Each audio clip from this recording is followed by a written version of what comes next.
Hit it, shouts the Kurdish commander as his men open fire on the lorry bomb.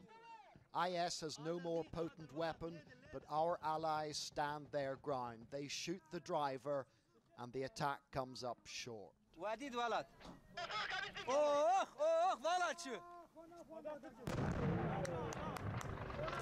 But sadly, the Kurds can't stop all the suicide attacks.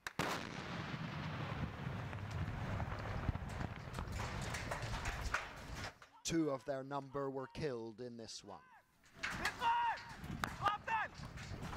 As boots on the ground go, they might not look like much, but the Syrian Kurds, known as the YPG, are by far the most dependable friends Britain has got here.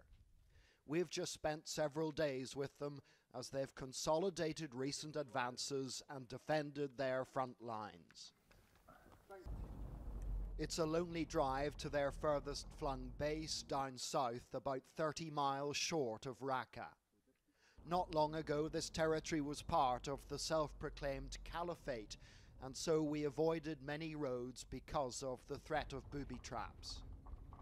Shortly after making it to this position, it became clear that the Kurdish fighters had had a busy morning. This is as far as the Kurds have advanced. ISIS positions are about 2.5 miles that way. Here lie the bodies of a dozen ISIS fighters who tried an assault on this Kurdish position earlier today. Two of them are wearing suicide vests. ISIS had mounted a sneak attack using early morning fog as cover, but they were spotted in time. The Kurds killed them all and suffered no losses on their side. It was striking how young they all were, both those lying on the ground and those standing over them. During our time here, there's been the reassuring presence of American firepower at about 14,000 feet. Coalition jets circle the area, sticking to a predetermined flight path known as the racetrack. They leave it when spotters call them in to do things like this. Much of the debate about whether the RAF should join this fight has focused on the limits of air power, and while it might not be sufficient to liberate strongholds like Raqqa or Mosul, here in the open plains that make up most of this area, it has been brutally effective.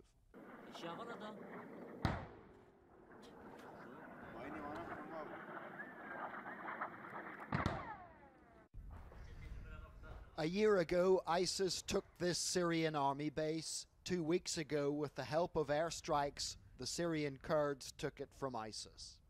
Patently, this was a devastating bombardment. There are 6 rows of identical barracks in this base. Each has been hit by precision weapons in the same place. It's no wonder the fighters of ISIS were forced to retreat from here. In the nearby town, this was the ISIS Sharia court, where sadism masqueraded as justice. Next door, the jail, with a ready supply of body bags for after sentencing. It was an offence for women not to cover up completely. This poster claimed they were radiant when they did. It's a look Kurdish women fighters do not approve of. But then the YPG is the polar opposite of IS. Instead of enslaving women, they empower them. The Kurds believe in a secular, free society. Back at the forward outpost, they've been burying the IS dead. There's no time or desire for ceremony. We spoke to the Kurdish fighters about air power and the prospect of the UK joining in here.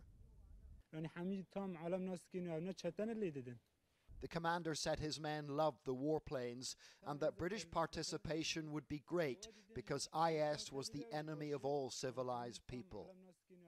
John Irvine, ITV News, Northern Syria.